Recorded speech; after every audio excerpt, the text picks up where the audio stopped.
at the top. Hey, this a rolling, not a stop. Watch shit don't never stop. This the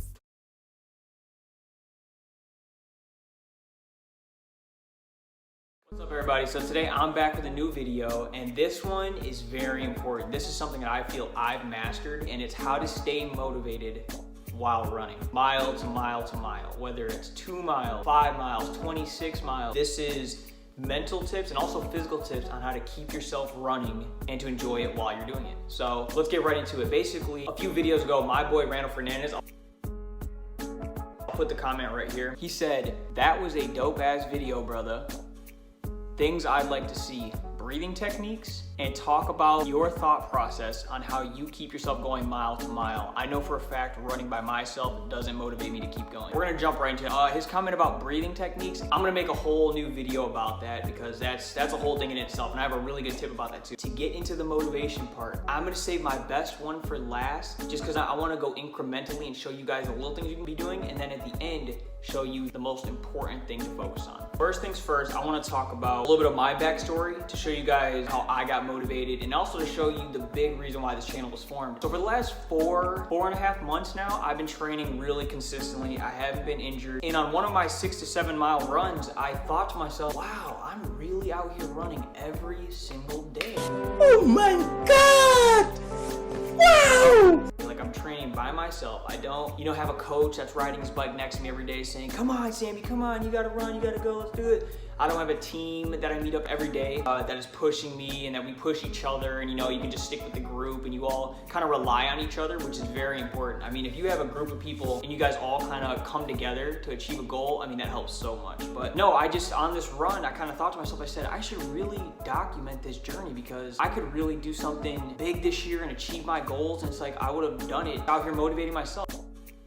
So the first thing I like to do to stay motivated while I run is I like to think about my form, which is hugely important. All of you guys really should be thinking about that too, because first and foremost, you don't want to get injured. So if I'm out there on a run, I'm just going easy mileage, maybe it's a tempo, maybe it's a fartlek. I like to every now and then, I'll just shake out my arms. People see me do this all the time. I even do it in races because a lot of times if you're in the zone and you're caught up in what you're doing, sometimes you don't realize that maybe your shoulder's a little hunched or maybe your neck's a little crinked or something like that. So every now and then I like to shake out and just reset. That's what I do with my arms. And one thing I'll do with my legs is I'll do some butt kicks. Mid-run too, like I don't stop, this is just mid-run. And I like to make sure that I'm keeping my cadence where it should be. Optimal cadence is around 180 to about 200. That's the sweet spot.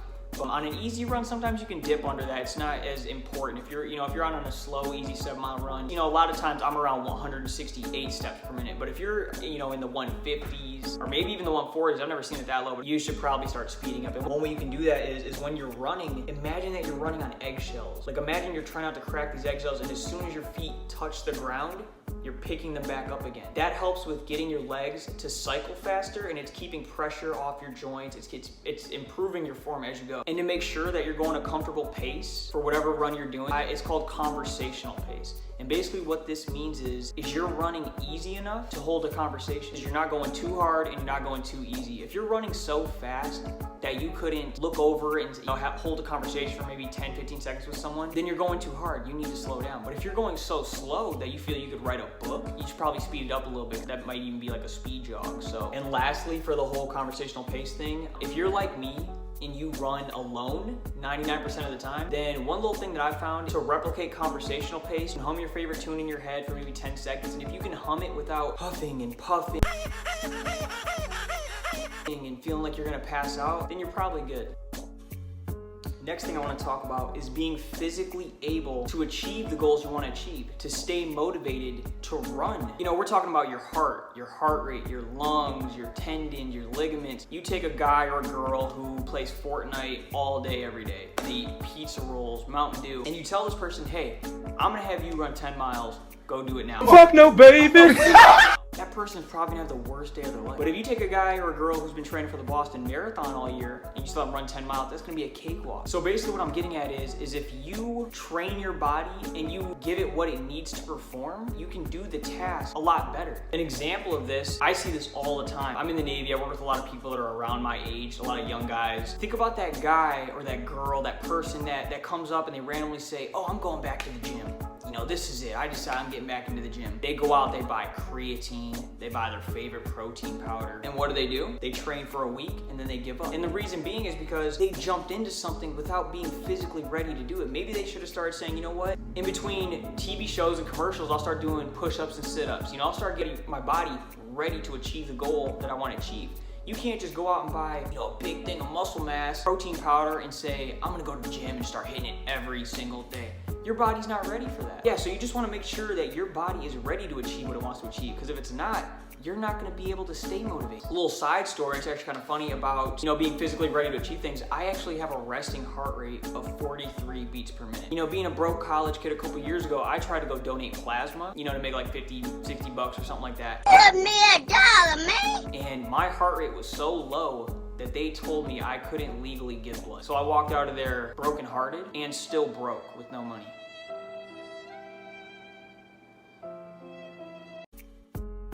Next thing I want to talk about is how important motivation and mental strength actually is, especially in the sport of running, or really in any endurance sport that I can think of. So in college, I primarily ran the 800, and it's generally agreed that the 800 is one of the harder races in track and field. Like, it's one of the hardest races you can run. It's just so taxing anaerobically and on your body. So there's a point in the 800 meters. I know everyone who's run it correctly, everyone who's run it before, you know what it is.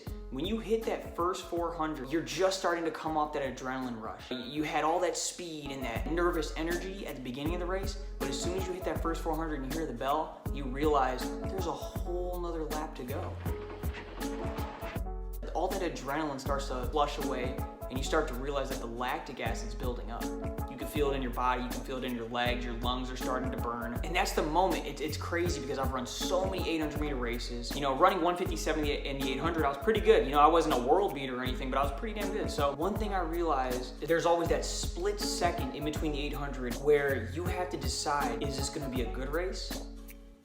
Or is it gonna be a bad race? Am I gonna give up and just keep running the pace I'm going? And the funny thing is you think you're still going the pace you're going, but really your body's slowly starting to shut down on itself, so you're slowing down, whether you realize it or not. Or you can tell yourself, I'm gonna go faster. I'm gonna start pumping my arms harder. I'm gonna start lifting my knees up higher. And it's so hard. For fellow runners out there, if you guys know what I'm talking about, comment below. Tell me when it happened to you. There's that split second when you have to flip the switch and just say, I'm doing it, and just go. It's just crazy because it happens every race, and it kind of determines whether or not you're gonna have a good race or not. Guys like the Athlete Special, Soren Newton, and Zach Levitt. So yeah, if you guys are watching these videos, I'm pretty sure you guys are subscribed to me. So you guys are all freaky fast. So I mean, I know you guys have probably dealt with that too. So if you have, comment below. I'd love to hear your guys' input on whether or not, or when that moment hits you, when you know to flip the switch and say, okay, I gotta go. I gotta make this my race.